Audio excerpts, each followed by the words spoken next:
السلام علیکم ورحمۃ اللہ وبرکاتہ۔ الحمد للہ رب العالمین، الصلاة والسلام علی نبینا محمد وعلی آلہ وصحبہ اجمعین ومن تبعهم بإحسان إلى يوم الدين۔ رب اشرح لي صدری ويسر لي أمري واحلل عقدة من لساني يفقهوا قولي، فأعوذ بالله السميع العليم من الشيطان الرجيم من حمده ونفخه ونفسه۔ بسم الله الرحمن الرحيم۔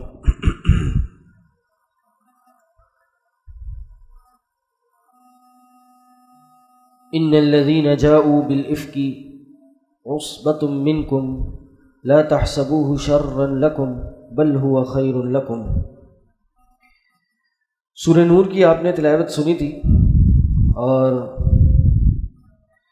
اس میں شروع کی آیتوں میں 11 نمبر آیت پہ یہ واقعہ افک کا ذکر ہے، اور اس واقعے کا ذکر اللہ تعالیٰ نے یوں کیا، فرمایا ان الذین جاؤوا بالافک عصبۃ منکم، کہ بے شک وہ لوگ جو بہتان لے کر آئے ہیں، بالافک بہتان لے کے آئے ہیں، منکم عصبۃ منکم یہ تم ہی میں سے کچھ لوگ ہیں، لا تحسبوہ شرا لکم اس کو آپ اپنے لیے برا مت سمجھیے، بل ہوا خیر لکم یہ آپ کے لیے تو خیر ہی خیر ہے۔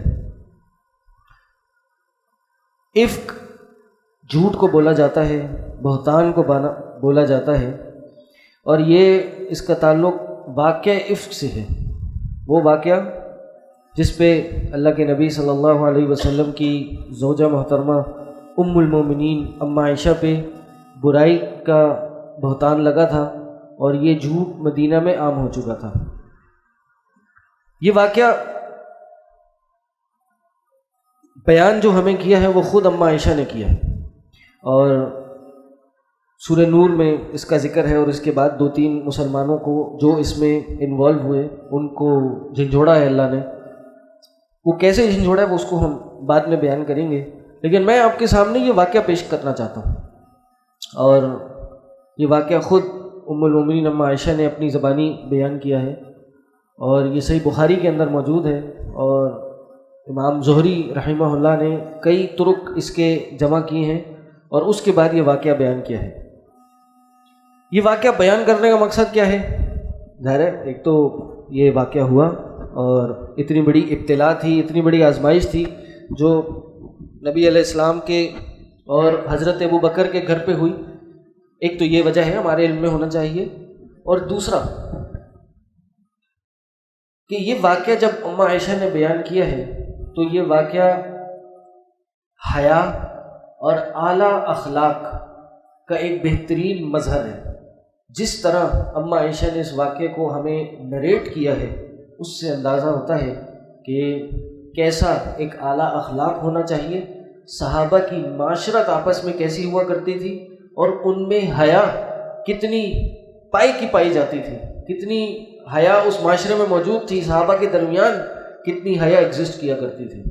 تو یہ ایک طویل حدیث ہے بخاری شریف میں، اس کے میجر پورشن میں آپ کے سامنے پڑھوں گا، حدیث عربی میں ہے، اور میں اس کو ساتھ ساتھ ترجمہ کرنے کی کوشش کروں گا، اور یہ انتہائی اہم موضوع ہے، انتہائی اہم اسباق اس سے نکلتے میرے آپ کی ڈیلی لائف کے سے تعلق رکھنے والے، ہماری آپ کی ڈیلی بات چیت، گفتگو، ایک دوسرے سے معاملات کرنے میں انتہائی مفید ثابت ہوں گے انشاءاللہ۔ امام بخاری کہتے ہیں ان عائشہ قالت، ام عائشہ فرماتی ہیں کہ اللہ کے رسول صلی اللہ علیہ وسلم جب بھی کسی سفر پر نکلتے اقرا بین ازواجہ، کیونکہ اللہ کے نبی صلی اللہ علیہ وسلم کی کئی ازواج تھیں، تو جب بھی کسی سفر پر نکلتے تھے تو اب کس کو ساتھ لے کے جانا ہے، تو اس میں نبی علیہ السلام پک اینڈ چوز نہیں کرتے تھے، بلکہ ایک شرعی طریقہ یہ ہے کہ اس میں قرعہ ڈالا جاتا تھا، وہ لکی ڈرا کی جاتی تھی، سب کے نام جمع کیے اور ایک جگہ ڈال دیا اور وہ نکال دیا وہ نام۔ تو کہتی ہیں کہ وہ جب سفر یہ والا آیا تو میرا نام نکلا، اور میں نبی علیہ السلام کے ساتھ نکلی، اور ہم جب نکلے تو یہ تب کا واقعہ ہے کہ جب حجاب کا حکم نازل ہو چکا تھا. یہ بات کیوں کہی انہوں نے کہ فخرجت معه بعد ما انزل الحجاب، ہم تب نکلے جب حجاب نازل ہو چکا تھا. یہ تھوڑا واقعے میں آگے چلیں گے تو اس کا پتہ چلے گا کہ یہ انہوں نے کیوں کہی تھی یہ بات. کہتی ہیں کہ فانا احمل فی ہودج، تو مجھے ایک ہودج میں رکھا گیا. ہودج کیا ہے؟ یہ اس میں ایکو بہت آ رہا ہے، ان کو کہیں ایکو بن گیا. یعنی مجھے ہودج میں رکھا گیا. ہودج کیا ہوتا ہے کہ آج کے زمانے میں تو ظاہر ہے ہم آٹو وغیرہ پہ اتنا سفر نہیں کرتے، گاڑی بائک وغیرہ پہ کیا جاتا ہے، تو اس زمانے میں کیا جاتا تھا. تو خاص طور پہ پردے کو ملحوظ خاطر رکھتے ہوئے خواتین کو اونٹوں پر یا سواری کے اوپر یا سواری نما ایسی بنائی جاتی تھی، ایک چھوٹا سا مختصر سا کمرہ بنایا جاتا تھا اور اس کو سواری پہ لے جایا جاتا تھا، یا کچھ صحابہ اس کو کیری کیا کرتے تھے، اٹھاتے تھے اور لے کے جایا کرتے تھے. تو کہتی ہے مجھے اس ہودج میں رکھا گیا اور ہمارا سفر شروع ہوا. اور جس غزوہ کے لیے ہم نکلے تو دوسری کچھ روایت میں موجود ہے یہ غزوہ بنی مستلق تھی جس میں نبی علیہ السلام گئے تھے، اور یہ سفر واپسی کا تھا. غزوہ ہو چکی تھی اور ہم وہاں سے واپسی کے سفر پہ تھے. تو عموماً نبی علیہ السلام کا یہ طریقہ ہوا کرتا تھا کہ جب بھی واپسی مدینہ کے سفر پہ ہوتے تھے تو ابھی مدینہ داخل نہیں ہوتے تھے، اس سے پہلے ہی تھوڑے فاصلے پہ رات میں پڑاؤ ڈالا کرتے تھے. کیوں؟ رات آ چکی ہوتی تھی. تو یہ نبی علیہ السلام کی سنت ہے کہ گھروں میں جب داخل ہونا ہے سفر سے آتے ہوئے تو رات کے ٹائم نہیں داخل ہونا ہے، دن کے ٹائم داخل ہونا ہے اور انفارم کر کے داخل ہونا ہے. تو یہ تھوڑا عرصے پہلے رکتے تھے تاکہ پیغام پہنچا دیا جائے کہ ہم اگلے دن یا 1-1.5 دن بعد گھروں میں آنے والے ہیں، اپنے شہر میں آنے والے ہیں، تاکہ گھر والے تیاری کر لیں. ظاہر سی بات ہے اگر گھر میں شوہر ہے وہ گھر سے باہر ہے تو خواتین کو بناؤ سنگھار کرنے کا حکم ہے شوہر کے لیے. تو اگر پتہ ہی نہیں ہوگا شوہر کب آ رہا ہے تو وہ اپنے آپ کو تیار نہیں کر سکیں گی. گھر میں سامان بھی پھیلا ہوا ہوگا، خواتین اپنے حساب سے چل رہی ہوتی ہیں، لیکن جب شوہر آتا ہے تو ان کو گھر بھی ان کے حساب سے رکھنا ہوگا. تو اس لیے حکم ہوا کہ گھر میں داخل ہونے سے پہلے خبر پہنچائی جائے کہ جی ہم آ رہے ہیں. تو نبی علیہ السلام نے مدینہ سے کچھ تھوڑا فاصلے پہلے پورا جو قافلہ تھا اس کو وہاں روکا، رات گزاری اور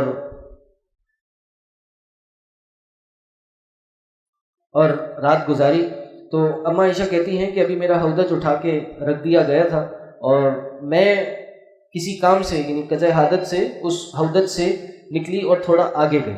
کہتی ہیں جب معاملہ پورا ہو گیا میں واپس آئی تو میں نے اپنے سینے پہ ہاتھ مارا تو میں نے دیکھا کہ میرا جو ہار ہے جو میں نے بنایا ہوا تھا وہ یہاں پہ موجود نہیں ہے، وہ کہیں گر گیا ہے. تو پھر میں واپس چل پڑی، میں اس ہار کو ڈھونڈنے گئی اور ایسا ہوا کہ وہ جو ہار کا ڈھونڈنا تھا اس نے مجھے مشغول رکھا. کہتی ہیں اتنی دیر میں اپنا ہار ڈھونڈ رہی تھی تو جو لوگ میرا ہودج اٹھائے ہوئے تھے، کہتی ہیں فاحتملوا ہودجی، انہوں نے میرے ہودج کو اٹھا لیا اور اٹھا کے چل دیے اور اس کو میری اونٹنی پہ رکھ دیا. یہ اصل مسئلہ ہوا تھا اس واقعے کی جو اماں عائشہ پہ برائی کا الزام لگا تھا. اس برائی کا آغاز یہاں سے ہوا تھا کہ کہتی ہیں کہ انہوں نے میرا ہودج اٹھایا اور میری اونٹنی پہ رکھا اور چل دیے. یہاں میں چاہوں گا کہ 1 منٹ کو ہم غور کریں کہ اماں عائشہ کی جو اتنی تکلیف دہ صورتحال تھی جو آگے آئی، آگے پتہ چلے گا کہ 1 مہینے تک آسمان سے فرشتہ نہیں آیا. اماں عائشہ 2 راتیں 1 دن مستقل روتی رہی. نبی علیہ السلام بھی خود پریشان تھے. تو اتنی تکلیف دہ صورتحال کا آغاز اس ہودج کے اٹھانے سے ہوا. لیکن اماں عائشہ کس کو کیسے بیان کر رہی ہیں؟ سنیں، کہتے ہیں انہوں نے میرا ہودج اٹھایا اور اس پہ رکھ دیا. اب ایسے موقع پہ ہم اور آپ ہوتے تو ہم شاید 2-4 کلمات نکالتے ہیں، 2-4 سناتے کہ یار کیسے لوگ تھے، بے وقوف لوگ تھے، ان کو پتہ ہی نہیں کہ میں اس کے اندر موجود نہیں تھی، انہوں نے پوچھا نہیں، انہوں نے چیک نہیں کیا. میں رسول کی بیوی صلی اللہ علیہ وسلم ان کو چھوڑ کے چلے گئے اور ان کے یہ نام تھے. شاید ہو سکتا ہے تکلیف میں اور اس پریشانی میں ہم، اور یہ واقعہ بعد میں بیان ہو رہا ہے، اس وقت نہیں بیان ہوا، جب یہ سب باتیں پتہ چل گئی تھی تب بیان کیا. تو ہو سکتا ہے ہم میں سے وہ یہ کرتا کوئی. لیکن اماں عائشہ کیا کہتی ہیں انہوں نے میرا ہودج اٹھایا، اونٹنی پہ رکھا اور آگے چل دیے، اور وہ یہ گمان کر رہے تھے کہ شاید میں اس کے اندر ہوں. نمبر 1 جتنے لوگ تھے یہ نبی علیہ اماں عائشہ نے پوری روایت میں ایک شخص کا بھی نام نہیں لیا. کہ کون میرا ہودج اٹھایا ہوا تھا. سب کی عزتوں کی اور سب کی جو ایک ان کی رسپیکٹ تھی اس کا اماں عائشہ نے خیال رکھا. غیبت نہیں کی کہ انہوں نے یہ غلط کام کیا، حالانکہ جانتے پوچھتے نہیں کیا تھا، غلطی تھی، غلطی کی معافی ہے، لیکن پھر بھی اماں عائشہ نے ان کا نام نہیں لیا. دوسرا یہ نہیں کہا کہ ان کو چاہیے تھا مجھے چیک کریں، بلکہ ان کو کہتی ہیں بینیفٹ آف ڈاؤٹ دیا. کہا کہ وہ یہ سمجھ رہے تھے کہ میں اس کے اندر موجود ہوں. اچھا وہ بھی کیسے موجود ہوں؟ کہتی ہیں کہ اس زمانے میں جو کان النساء اذا ذاک خفافا لم یثقلن، اس زمانے میں جو خواتین تھیں وہ بھاری نہیں تھیں، بڑی ہلکی تھی. اور یہ آپ سب کو وہ حدیث یاد ہوگی کہ اللہ کے نبی صلی اللہ علیہ وسلم کے ساتھ ایک دفعہ اماں عائشہ کسی سفر پہ تھی، تو اماں عائشہ اور نبی علیہ السلام کی دوڑ لگی، ریس لگی تھی. تو کہتی ہیں کہ اس وقت میں ہلکی تھی تو میں جیت گئی، اور کچھ عرصے بعد میں تھوڑی بھاری ہو گئی، میرا وزن بڑھ گیا، تو اس وقت نبی علیہ السلام جیت گئے. تو نبی علیہ السلام نے کیا کہا تھا؟ تل کا بھی تل کا، کہ عائشہ یہ معاملہ برابر ہو گیا، 1:1 ریشو ہمارا پورا ہو گیا. تو اس زمانے میں کہتی ہے میری عمر بڑی چھوٹی، میں کم تھی عمر کی اور ہلکی تھی، تو اس لیے انہوں نے سمجھا ہودج اٹھایا. اب ہودج کا بھی وزن ہوگا کوئی 100-150 کلو کا، تو اس میں اگر کوئی کم وزن کی خاتون ہوگی تو وہ محسوس ہونی ہوگی. کہتے ہیں کہ وہ سمجھ رہے تھے کہ میں اس کے اندر ہوں، اور اس زمانے میں خواتین بھی کم گوشت کی تھیں، ان کا وزن کم تھا، کم کھایا کرتی تھیں. حدیث کے الفاظ ہیں انما یاکلن علقا من الطعام، کم کھایا کرتی تھیں. اور یہاں سے اس لیے وہ اس کو لے کے چلے گئے. کہتے ہیں کہ اماں عائشہ کہتی ہیں کہ ابھی یہ جو قافلہ تھا یہ آگے چلا گیا، اور اتنے میں اپنی جگہ پہ آ گئی، اور میں نے دیکھا کہ جی میرا جو ہار تھا وہ وہیں گرا ہوا تھا، یعنی جس جگہ سے قافلہ اٹھا ادھر ہی نیچے گرا ہوا تھا. جو قافلہ گیا تو مجھے وہاں پہ میرا ہار ہے وہ مل گیا. تو بہرحال میں اسی جگہ پہ بیٹھ گئی، اور مجھے یہ امید تھی کہ وہ مجھے ڈھونڈتے ڈھونڈتے یہ قافلے والے واپس آئیں گے، ان کو بعد میں جب پتہ چلے گا کہ میں اس کے اندر نہیں ہوں تو واپس آئیں گے. تو کہتی ابھی میں بیٹھی ہوئی تھی تو غلبتنی عینایا فنمت. اللہ اکبر. کہتی ہیں کہ میں بھی بیٹھی ہوئی تھی تو میری آنکھوں پہ نیند غالب آ گئی، اور ابھی بیٹھے بیٹھے فنمت، میں سو گئی. اب آپ ذرا سوچئے، یہ جنگل ہوگا یا صحرا ہوگا، دور دور تک کوئی پوچھنے والا نہیں ہوگا، اکیلی کم عمر کی خاتون اس صحرا میں موجود ہے، لیکن سکون کا یہ عالم ہے، دل میں اطمینان کا یہ عالم ہے کہ آنکھوں پہ نیند غالب آ گئی اور یہ سو گئے. کوئی پرواہ نہیں کہ کوئی آ جائے اور میری شاید عزت پہ حملہ کر لے، کوئی جانور آ جائے وہ مجھے تکلیف دے دے، کوئی اور مجھ پہ آ کے حملہ کر دے، کسی چیز کی پرواہ نہیں. توکل اللہ پہ تھا، اور اس توکل کی بنا پہ کہتی ہیں فنمت، میں سو گئی. کہتی ہیں ابھی میں سوئی گئی تھی تو ہمارے جیش میں، ہمارے اس گروپ میں ایک شخص تھا جس کا نام تھا صفوان بن معطل السلمی. ان کا کام یہ تھا کہ نبی علیہ السلام نے ان کی ڈیوٹی یہ لگائی تھی کہ جہاں آگے قافلہ جائے آپ نے پیچھے پیچھے رہنا ہے، قافلے کے کچھ پیچھے سے آپ نے آنا ہے، کہ بعض اوقات قافلہ کوئی چیز بھول جاتا ہے تو یا کوئی چیز رہ جاتی ہے تو آپ نے وہ اٹھا کے آگے قافلے تک پہنچانی ہے. تو اس دفعہ انتہائی اہم چیز قافلے والوں سے رہ گئی تھی، اور وہ خود نبی علیہ السلام کی زوجہ محترمہ ام المؤمنین اماں عائشہ رضی اللہ عنہا تھی. تو کہتے ہیں کہ انہوں نے دور سے مجھے دیکھا، اور الفاظ کیا استعمال کیے کہ انہوں نے دور سے ایک کالی چیز کو دیکھا، اور فرآ سواد انسان نائم، ایک کالے انسان کو سوتے ہوئے دیکھا. کیا معلوم ہوتا ہے یہاں سے کہ اماں عائشہ کالے پردے میں تھیں، کالے حجاب میں تھیں، اور دور سے دیکھا تو پورا مکمل ایک کالا انسان محسوس ہو رہا تھا. فَأَتَانِی، وہ میرے پاس آئے، اور وہ مجھے حجاب سے پہلے جانتے تھے. یہ وہ لائن ہے، یہ وہ حصہ ہے حدیث کا جس کے بارے میں نے کہا تھا کہ شروع میں جو اماں عائشہ نے کہا تھا کہ یہ معاملہ حجاب کے حکم نازل ہونے کے بعد کا ہے. کیوں؟ انہوں نے کہا جی صفوان بن معطل مجھے حجاب سے پہلے انہوں نے مجھے دیکھا ہوا تھا، دیکھا کرتے تھے. تو کیا معلوم ہوا اس سے کہ ابھی اماں عائشہ چہرے کے پردے میں تھی، اور اسی سے علماء نے یہ دلیل پکڑی ہے کہ چہرے کا پردہ واجب ہے، چہرے کا پردہ ضروری ہے.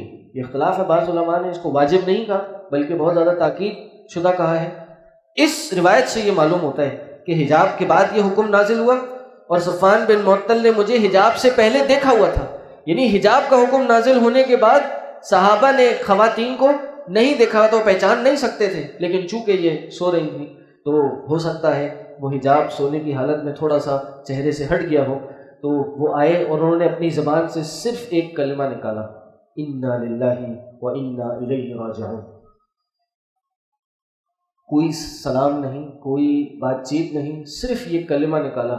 اما عائشہ کہتی ہیں فاستيقظت باسترجاعه، کہا کہ میں ان کے صرف انا للہ و انا الیہ راجعون کہنے سے اٹھ گئی۔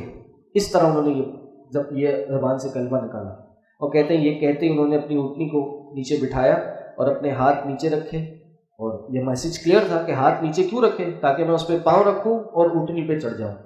کہتے ہیں انہوں نے اپنی اونٹنی کو بٹھایا، میں نے ہاتھ اس پہ رکھے اور میں اونٹنی پہ سوار ہو گئی، اب یہ آگے آگے میں پیچھے پیچھے۔ یہاں ایک منٹ کو پھر ہم رکیں گے۔ میں نے کہا تھا کہ یہ حجاب کی اور حیا کی ایک بہترین مثال ہے۔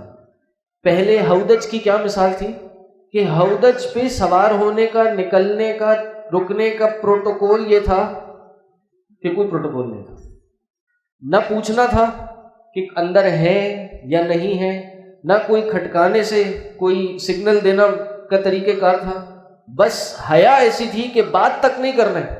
یہ خود ایک تو نامحرم ہے ان لوگوں کی، اور پھر خود نبی علیہ السلام کی زوجہ محترمہ ہے، اور دوسرا صفوان بن معطل نے جس طرح سے بات چیت کی کہ صرف انا للہ و انا الیہ راجعون کہا، کیونکہ وہ سمجھ گئے تھے، یہ نہیں پوچھا ارے آپ کیسے رہ گئے یہاں پہ، ارے آپ کو کیا ہو گیا اور آپ پیچھے رہ گئے، اچھا میں آپ کی مدد کر دیتا ہوں۔ نہیں، معاملہ کلیئر تھا، بات چیت کی ضرورت نہیں تھی، پتا تھا کہ یہ قافلے سے پیچھے رہ گئی ہیں۔ اما عائشہ کوئی جان بوجھ کے چھوڑے گا نہیں، یہ خود سے رہیں گی نہیں، تو قافلے والے ان کو بھول گئے اور یہ یہاں موجود ہے، اس لیے اب میرا کام یہ ہے کہ جو چیز چھپی ہے اس کو میں، جو چیز رہ گئی ہے اس کو میں پہنچا دوں۔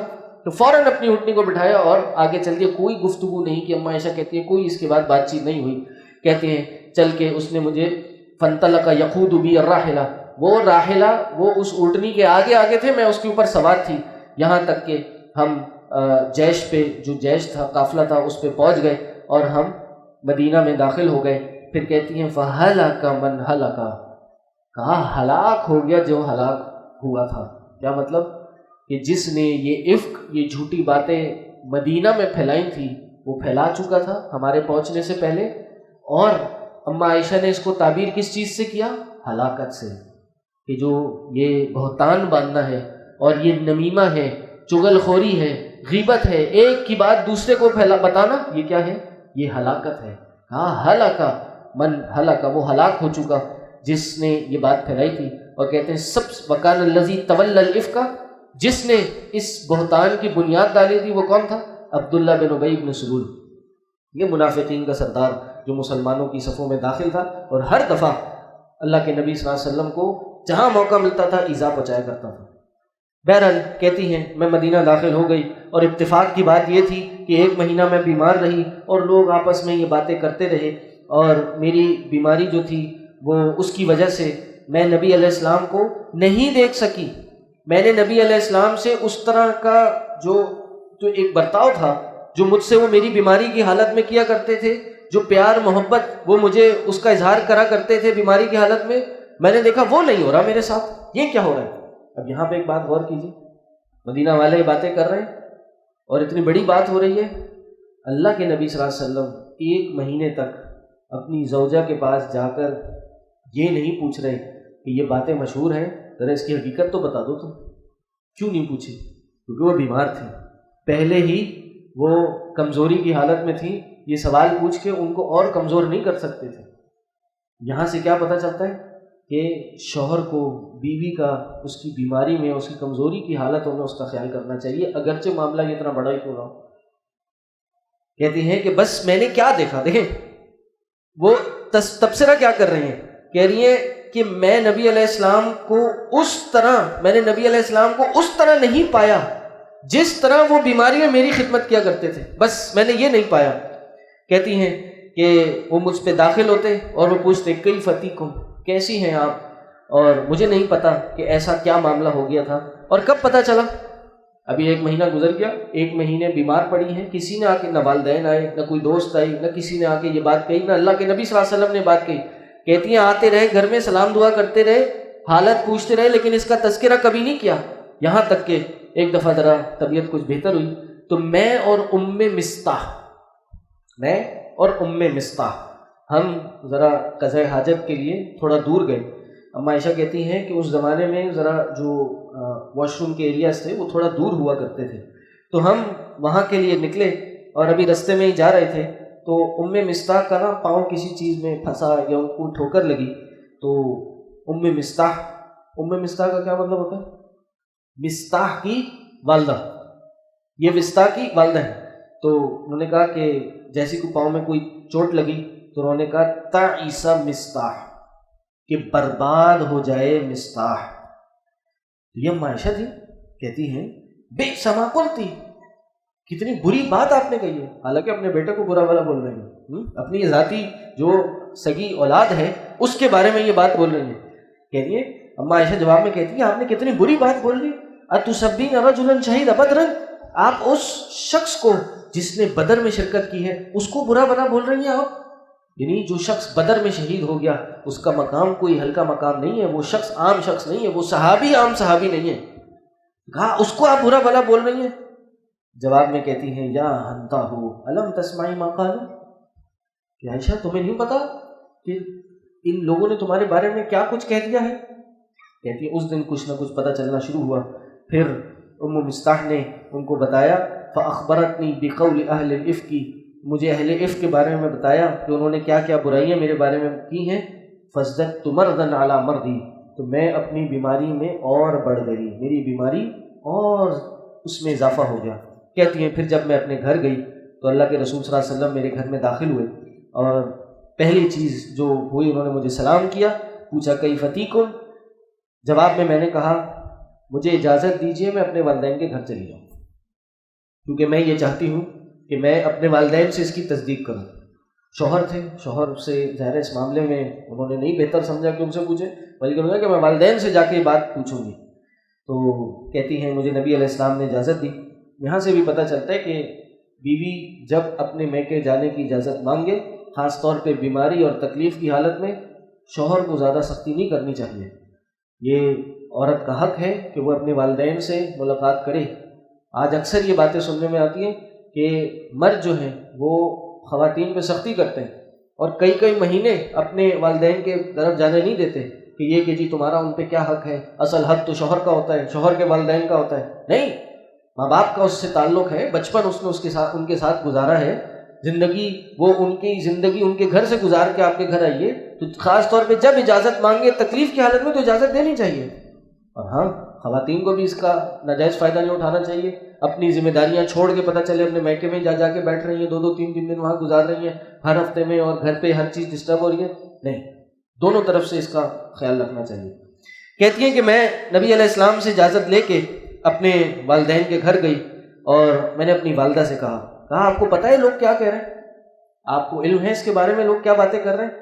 تو انہوں نے کہا اے میری پیاری بیٹی، ذرا اپنے معاملے کو تھوڑا ہلکا رکھو، زیادہ اپنے پہ تکلیف نہ داؤ. یعنی تھوڑا سا ان کو کہہ لیجیے کہ ان کو ٹھنڈا کیا، ان کو سکون عطا کیا. کہا ہونی علی نفسک الشأن فواللہ، بس اللہ کی قسم بہت کم ایسی خواتین ہوتی ہیں جو بڑی خوبصورت ہوں اور اس کا شوہر ان سے بڑی محبت کرتا ہو اور اس کی سوکنیں ہوں. بہت کم ایسا ہوتا ہے کہ عورت خوبصورت ہو، اس کا شوہر اس سے محبت کرتا ہو اور اس کی سوکنیں ہوں، اور وہ سوگن اس کے خلاف کوئی نہ کوئی باتیں کر دیں. بہت کم ایسے ہوتا ہے کہ وہ نہ کریں. اکثر ایسے ہوتا ہے کہ وہ یہ کام کرتی ہیں اس لیے ذرا پریشان نہ ہو. یعنی انہوں نے ان کی بیماری میں ان کو تھوڑا سا ٹھنڈا کرنے کی کوشش کی.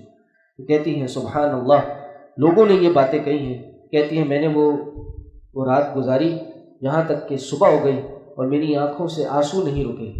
پوری رات اما عائشہ کہتی ہیں میں نے رو کے گزاری. اس رات میری آنکھوں نے کحل نہیں لگایا.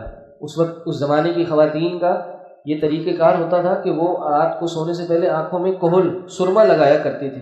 کہتی ہیں اس رات میں نے سرما نہیں لگایا اور پوری رات میں روتی رہی.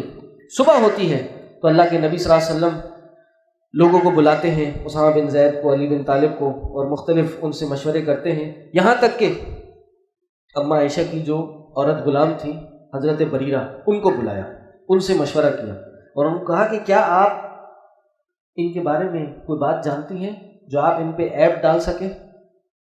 کہتی ہیں کہ مجھے ان کے بارے میں میں عیب والی بات نہیں جانتی، سوائے اس کے کہ یہ ایک خاتون ہے کہ جب یہ آٹا گوندھ رہی ہوتی ہیں تو کبھی کبھار ان کی آنکھ لگ جاتی ہے، یہ سو جاتی ہیں اور وہ بکری آتی ہے اور وہ آٹا کھا لیتی ہے۔ اب آپ یہ تبصرے پہ ذرا غور کیجیے کہ اس کی گہرائی کیا ہے۔ کہا کہ اتنی سادہ خاتون ہے، اتنی سادہ مزاج خاتون ہے، معصوم خاتون ہے کہ یہ تو آٹا گوندھ رہی ہوتی ہے، اس کو اندازہ نہیں ہوتا کہ کب بکری آئی اور وہ آٹا کھا کے چلی گئی۔ یہ کیسے اتنا بڑا جو الزام اس پہ لگایا گیا ہے، یہ کیسے اس الزام کی مرتکبہ ہو سکتی ہے؟ یہ کیسے اس الزام کو، اس گناہ کو کرنے والی ہو سکتی ہے؟ یعنی اگر سب سے زیادہ اگر میں اس عورت میں کوئی عیب دیکھتی ہوں تو وہ یہ عیب ہے، یہ اتنی سادہ خاتون ہے۔ اگر کوئی عیب ہے تو وہ ان میں یہ ہے۔ یہ سارا تبصرہ اللہ کے نبی صلی اللہ علیہ وسلم نے سنا۔ کہتے ہیں پھر ببکیت یومی، ایک دن اور روئی، میرا آنسو نہیں رکے اور میری آنکھوں نے سرما نہیں لگایا۔ صبح ہوئی، میرے والدین میرے گھر پہ تھے، میں 2 راتیں اور 1 دن مسلسل روتی رہی، 2 راتیں 1 دن مسلسل رو کے گزارا، یہاں تک کہ مجھے گمان ہوا کہ اب میرا جو کلیجہ ہے وہ میرے رونے کی وجہ سے پھٹ جائے گا۔ کہتی ہیں کہ میں بیٹھی ہوئی تھی اور میرے والدین بھی میرے سامنے تھے اور میں رو رہی تھی۔ ایک انصار کی خواتین میں سے ایک خاتون آئی، اس نے مجھ سے اجازت لی، میرے ساتھ بیٹھی اور وہ بھی میرے ساتھ رونا شروع ہو گئی، اور وہ بھی رو رہی ہے، میں بھی رو رہی ہوں، ہم سب مل کے رو رہے ہیں۔ کہتی ہیں دیکھتے ہی دیکھتے اسی اثنا میں اللہ کے رسول صلی اللہ علیہ وسلم داخل ہوئے، بیٹھے اور کہتے ہیں کہ جس دن سے لوگوں نے یہ بات مشہور کی تھی، اس دن سے اس دن تک نبی علیہ السلام میرے ساتھ نہیں بیٹھے تھے۔ کوئی مہینے سے اوپر کا ٹائم گزر چکا تھا، نبی علیہ السلام میرے برابر آ کے نہیں بیٹھے تھے۔ اس دن پہلی بار نبی علیہ السلام، جب سے اس کا آغاز ہوا، نبی علیہ السلام میرے ساتھ آ کے بیٹھے۔ نبی علیہ السلام بھی پریشان تھے، نبی علیہ السلام بھی کتنی تکلیف ہوگی ان کو کہ وہ خاتون، وہ زوجہ جس سے وہ سب سے زیادہ محبت کیا کرتے تھے، اس کے بارے میں لوگ یہ باتیں کر رہے ہیں، لیکن وہ اللہ کے رسول تھے، وہ غیب نہیں جانتے تھے، اور اس غیب پہ کوئی اپنی طرف سے تبصرہ بھی نہیں کر سکتے تھے، وہ اللہ کی وحی کا انتظار کر رہے تھے۔ یہ اللہ کے رسول تھے صلی اللہ علیہ وسلم۔ اپنی ذاتی گھر کا معاملہ تھا، سب سے زیادہ محبت کرنے والی جن سے محبت تھی اس بیوی کا معاملہ تھا، لیکن تب تک کوئی فیصلہ نہیں کیا جب تک آسمان سے فرشتہ نہیں آ گیا، اللہ کا فیصلہ نہیں آ گیا۔ کہتے ہیں وہ نبی علیہ السلام میرے برابر آ کے بیٹھے، اور تب سے نہیں بیٹھے تھے، اور ان کے اوپر کوئی وحی بھی نہیں آئی، ایک عرصہ وحی بھی نہیں آئی۔ کہتی ہیں انہوں نے اشہد ان لا الہ الا اللہ پڑھا اور پھر کہا اے عائشہ، ہمیں آپ سے اب بات چیت ہونا شروع ہوئی اس معاملے سے متعلق۔ کہتی ہیں عائشہ، ہمیں پتہ چلا ہے کہ آپ کے بارے میں یہ معاملہ ہم تک پہنچا ہے۔ 2 آپشن ہیں، اگر اے عائشہ آپ بری ہیں، آپ بے گناہ ہیں، تو بے شک اللہ تعالیٰ آپ کی برات کا اعلان کر دے گا، لیکن اے عائشہ اگر آپ سے یہ گناہ ہو گیا ہے تو آپ اللہ سے استغفار کیجئے، توبہ کیجئے۔ فَإِنَّ الْعَبْدَ إِذَا اعْتَرَفَ بِذَنبِهِ ثُمَّ تَابَ، کہ بے شک ایک بندہ جب اپنے گناہ کا اعتراف کرتا ہے، توبہ کرتا ہے، تو اللہ بھی اس کو معاف کر دیتا ہے۔ کہ اماں عائشہ کہتی ہیں جب یہ میں نے کلمات اللہ کے نبی علیہ السلام کی زبان سے سنے، کہتی ہیں فوراً میری آنکھوں کے آنسو رک گئے۔ کہا کہ اچھا اب یہ بات ہے، اللہ میری برات کا اعلان کرے گا؟ کہتے ہیں میری آنکھوں سے آنسو رک گئے۔ کہتے ہیں کہ میں نے اپنے والد کو کہا، والد کون ہے؟ ابو بکر رضی اللہ عنہ، وہ بیٹھے ہیں۔ کہتے ہیں اجب عنی رسول اللہ صلی اللہ علیہ وسلم، اے والد آپ میری طرف سے آپ رسول اللہ کو آپ جواب دیجئے کہ میں بری ہوں۔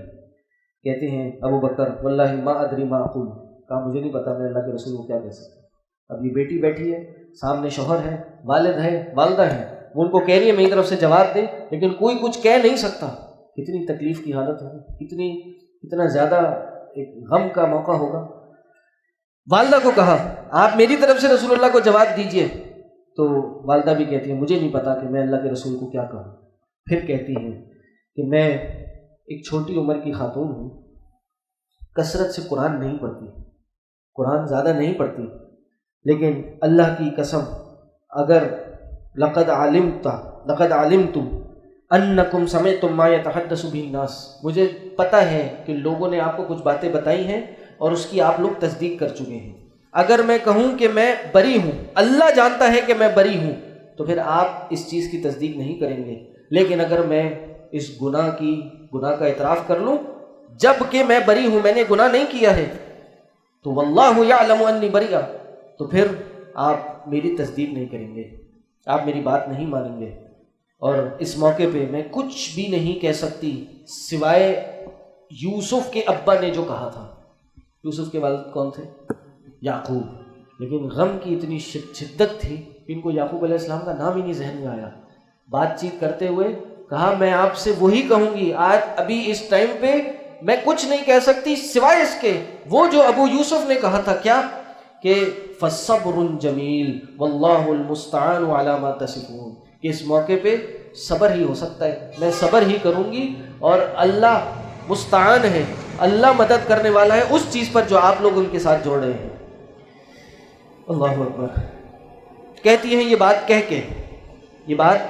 کے تحولت علی فراشی، میں اپنے بستر پہ چلی گئی اور مجھے یہ امید تھی کہ اللہ تعالیٰ میری برات کا اعلان ضرور کرے گا، لیکن اب غور کیجیے گا، یہ بڑا اہم پوائنٹ ہے۔ کہتی مجھے امید تھی، یعنی یقین تک کی امید تھی، کیونکہ ان کو پتا تھا وہ بری ہیں، مجھے پتا تھا، امید تھی کہ اللہ میری برات کا اعلان کرے گا، لیکن اللہ کی قسم میں یہ امید نہیں رکھتی تھی کہ اللہ قرآن میں، کتاب اللہ میں میرے متعلق کوئی آیت نازل کر دے گا۔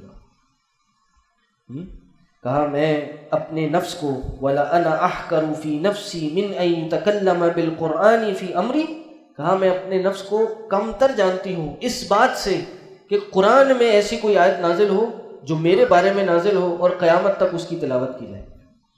اب یہاں غور کرنے کی بات کیا ہے کہ یہ زوجۃ رسول اللہ صلی اللہ علیہ وسلم ہے، یہ اللہ کے نبی صلی اللہ علیہ وسلم کی سب سے زیادہ محبوبہ ہیں، خاتون ان زوجات میں سے جس میں سب سے زیادہ وسلم محبت کیا کرتے تھے۔ وہ خاتون ہیں کہ جو ذخیرہ حدیث میں حدیث بیان کرنے میں دوسرے نمبر پہ آتی ہیں اور خواتین میں نمبر 1 نمبر پہ آتی ہیں۔ اللہ کے نبی صلی اللہ علیہ وسلم کا گھر کا معاملہ اور باہر کا معاملہ انہوں نے پوری امت کو بیان کیا ہے، لیکن عاجزی انکساری کا عالم یہ دیکھیے کہ یہ کہتی ہے میں یہ نہیں سمجھتی کہ میرے بارے میں قرآن نازل ہوگا۔ اور آج ہم میں سے کوئی شخص 2 حدیثیں سیکھ لے، تھوڑے سے 2-4 مسئلے سیکھ لے، وہ شیخ الاسلام بن جاتا ہے اور اس کی تیوری چڑھ جاتی ہے، ماتھوں پہ بل آ جاتا ہے، وہ علماء کو سکھانے چل پڑتا ہے، وہ اپنے آپ کو کوئی 30 مار خان سمجھنے لگتا ہے۔